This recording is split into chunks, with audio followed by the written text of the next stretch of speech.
Alright, in this video I'm going to talk about the serial monitor in Arduino. And so this is a tool that the Arduino has to actually communicate with your computer. And for it to work, you need to have an actual Arduino connected.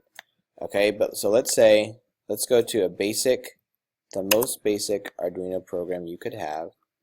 Okay, which is basically the setup and the loop.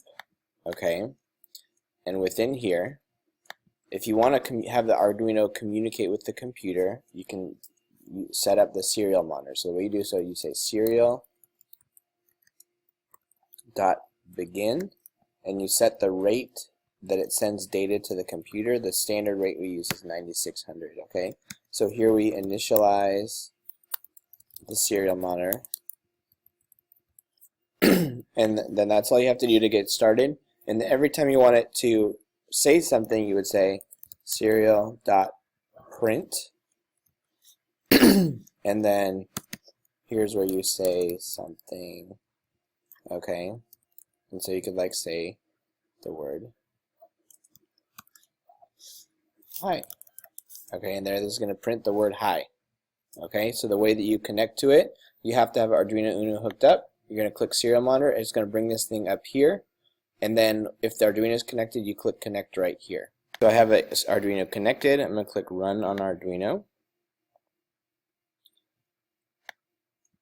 And now what you're going to see when I click connect right here on the serial monitor, it's going to print this a whole bunch of times.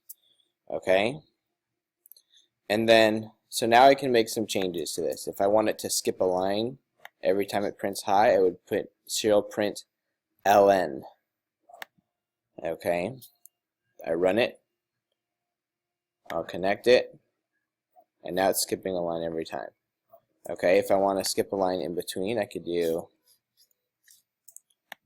another serial dot print ln and just have it be blank. Okay, run on Arduino,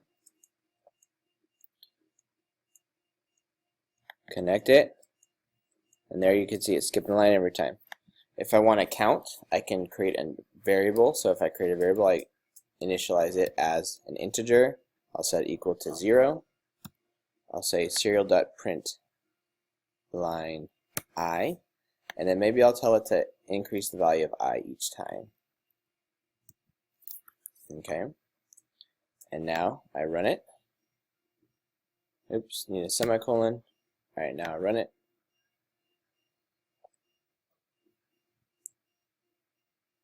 I'll connect, and there you go. You see that value counting up. Maybe I want it to wait a little bit in between so I can read a little bit better, so let's delay a half a second in between each line. Okay, or between each iteration. And so now it's counting a little bit slower. Okay, so this is the serial monitor. What it's actually doing is it's running the software to the Arduino, and then this is the message the Arduino is sending back. So the serial monitor, we'll get into more of the uses for it later. It's a good tool for debugging your program. It's a good tool for calibrating sensors, and it's something that we're going to use quite a bit. Okay.